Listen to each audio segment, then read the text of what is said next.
धन्यकार जी,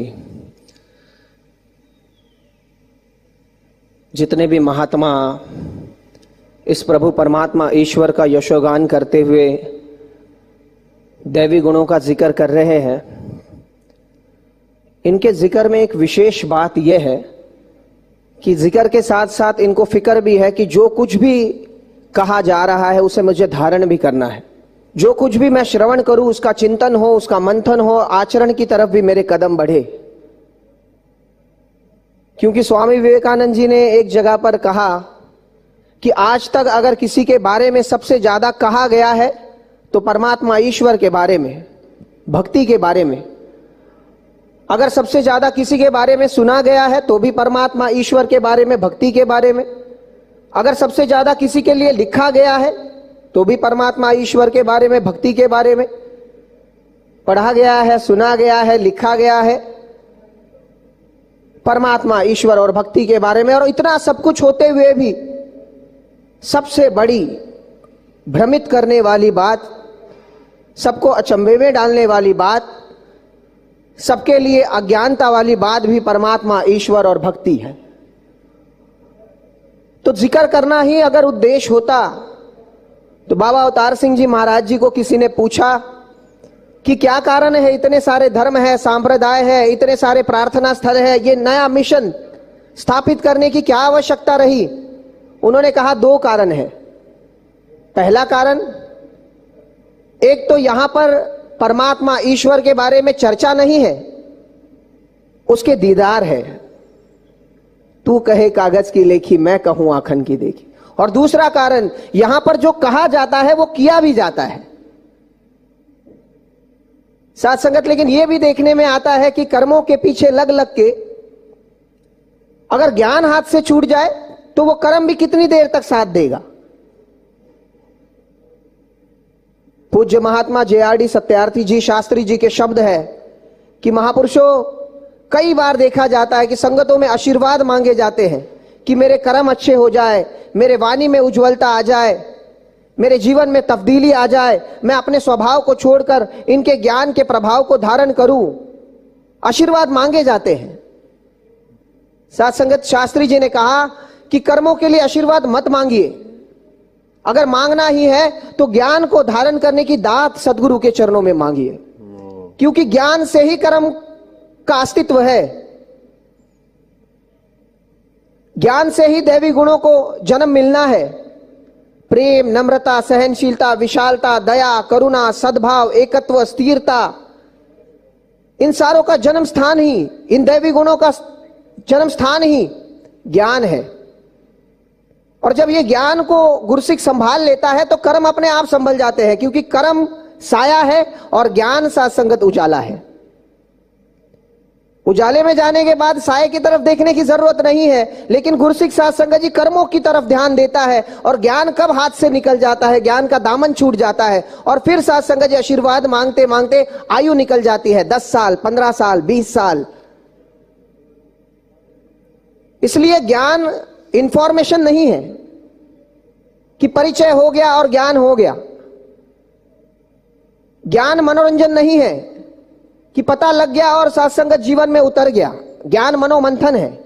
ज्ञान परिचय से लेकर पहचान तक का सफर है। ज्ञान इंफॉर्मेशन से लेकर इंट्रोडक्शन तक जाने का सत्संगत जी एक प्रयास है।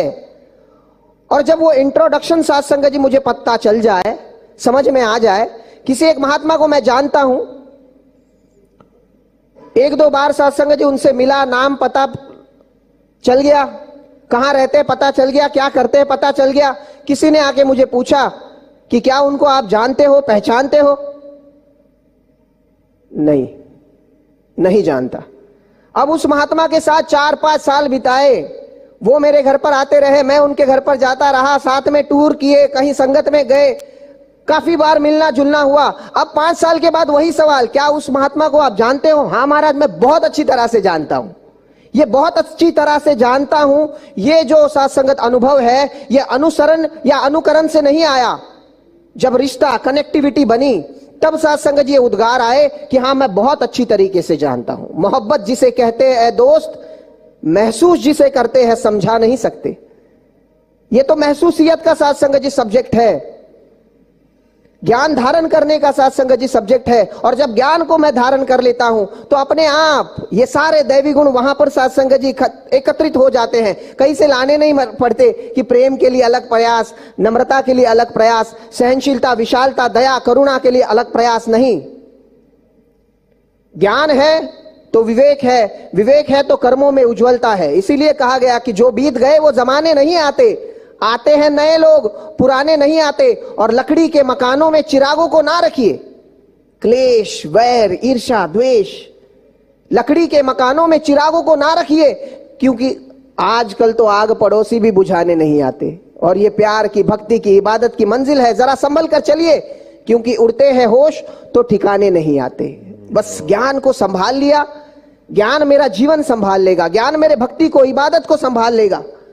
साथ संगत 1-2 मिनट और आपके चरणों से लेना चाहूंगा।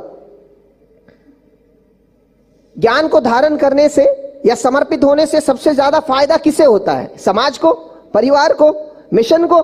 सबसे ज्यादा फायदा साथ संगत उस गुरुसिख को होता है। कैसे? 7 से 9 की संगत मुंबई में मन संचालन की सेवा थी। 7:10 पर एक महात्मा आए, हाथ में पर्ची दे दी कि महात्मा जी मुझे एक आशीर्वाद साथ संगत से लेना है, मेरा नाम आप ले लीजिए। संगत चलाते चलाते 8:20 हो गए, मेरे ध्यान से चला गया वो नाम, वो पर्ची वैसे ही डायरी में रह गई। अब उस महात्मा की और मेरी नजर एक हो गई। साथ संगत मैंने हाथ जोड़ा और उनको इशारा किया, अब ये जो गीत चल रहा है इनके बाद आपका नाम। अब वो महात्मा नीचे से कह रहे हैं नहीं नहीं मुझे नहीं चाहिए। अब मुझे लगा नाराज हो गए। जिस नाराजगी को छोड़ने के लिए मैं साथ संगत जी उस दुनिया से इस दुनिया में आया, यहां पर आकर भी साथ संगत जी मैं उस नाराजगी को नहीं छोड़ पा रहा हूं। फिर भी मैंने साथ संगत जी नाम ले लिया। अब वो महात्मा आ गए माइक पर, क्या कहते? कहते मैं 7:10 पर संगत में आया था, मैंने महात्मा जी के हाथ में, सेक्रेटरी महाशय के हाथ में पर्ची दे दी, मेरा नाम ले लो, मुझे आशीर्वाद लेना है।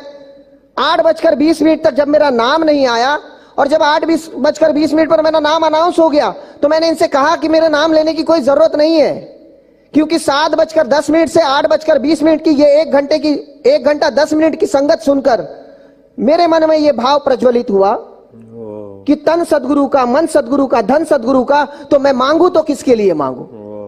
और इसलिए मैं इनसे कह रहा था कि मुझे अब आशीर्वाद अलग से मांगने की जरूरत नहीं है, इन्होंने जो मुझे ज्ञान दिया है उसमें सब कुछ सम्मिलित है, सारे दैवी गुण सम्मिलित है। इसलिए समर्पण ज्ञान का एक अंग है। ज्ञान आएगा, कर्म साथ संगत जी अपने आप उज्जवल हो जाएंगे। और समर्पण का फायदा साथ संगत जी सबसे ज्यादा पहले मुझे होगा। कोई एक इंसान 10वीं मंजिल पर खड़ा है, उसने एक खरबूजा, एक वाटरमेलन ऊपर से नीचे फेंक दिया, 10वीं मंजिल से नीचे आया, जब जमीन से टकराया साथ संगत जी बिखर गया। 10वीं मंजिल से आया था, उसका वजूद था, अस्तित्व था, बिखर गया। उसी इंसान ने एक छोटा सा एप्पल, सेब 10वीं मंजिल से फेंका, अब साथ संगत जी वो वाटरमेलन का जो इंपैक्ट था वो एप्पल का नहीं है, 2 टुकड़े हो गए बस। उसी इंसान ने एक नींबू फेंक दिया, अब नींबू भी 10वीं मंजिल से आया है, जमीन से टकराया, थोड़ी सी मिट्टी लग गई, थोड़े से क्रैक्स आए, थोड़ा नींबू पानी जो था वो लीकेज हो गया, और कुछ नहीं हुआ, टुकड़े नहीं हुए। उसी इंसान ने छोटा सा काला तिल फेंका, उसे आकर ढूंढना पड़ा कि कहां गया। जैसे जैसे मैं अपने अस्तित्व को, अपने वजूद को इनके चरणों में मिटा देता हूं ना, मेरे जीवन पर सुख दुख, लाभ हानि, नफा नुकसान, अमीरी गरीबी, यहां तक कि जन्म और मृत्यु के भी इंपैक्ट साथ संगत जी खत्म हो जाते। कजा को ऐसा बांधा के अदा बना दिया और दर्द को इतना मसला के दवा बना दिया। और यूं तो पड़े हैं जमाने में कई पत्थर, मुर्शद ने जिनको तराशा तो खुदा बना दिया।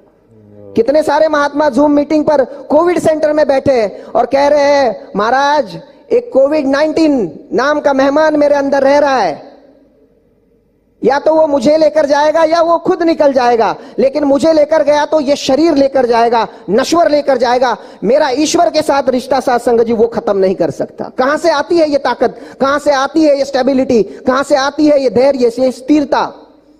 ज्ञान के साथ संगत जी एहसास से। इसलिए साथ संगत जी ये जो स्थिरता है, ये नहीं है कि गुरुसिख के जीवन में साथ संगत जी ये इंपैक्ट नजर नहीं आएगा, वो दुख में दुखी दिखेगा लेकिन अंदर शांत है। यह अभिव्यक्ति है भक्ति की कि मीराबाई ने जब यह ज्ञान लिया तो कह दिया कि बायो जी मैंने राम रतन धन पाया, और नाच उठी। उनके नाच में भी एक स्थिरता थी, नृत्य में भी एक स्थिरता थी, और गौतम बुद्ध जी के स्थिरता में भी एक नृत्य छुपा हुआ था। आओ साथ संगत, वो छोटी सी एक जो फर्क है वो समझ में आ जाए ना, तो फिर साथ संगत जी वारे न्यारे है। फिर इस जिंदगी की साथ संगत जी उज्जवलता अपने आप साथ संगत जी नजर आएगी, और फिर वो महात्मा साथ संगत जी जहां पर भी जाएगा मस्ती में दिखाई देगा। कहा है कि पास रहता है दूर रहता है, हाँ दिल में कोई जरूर रहता है। ऐसे रहते हैं वो मेरे दिल में जैसे जुल्मत में नूर रहता है। जुल्मत मतलब अंधेरा, जैसे जुल्मत में नूर रहता है। और जब से देखा है उन्हें दिल की आंखों से हल्का हल्का सुरूर रहता है। अब तो आदम का ये हाल है, हर वक्त मस्त रहता है, चूर रहता है।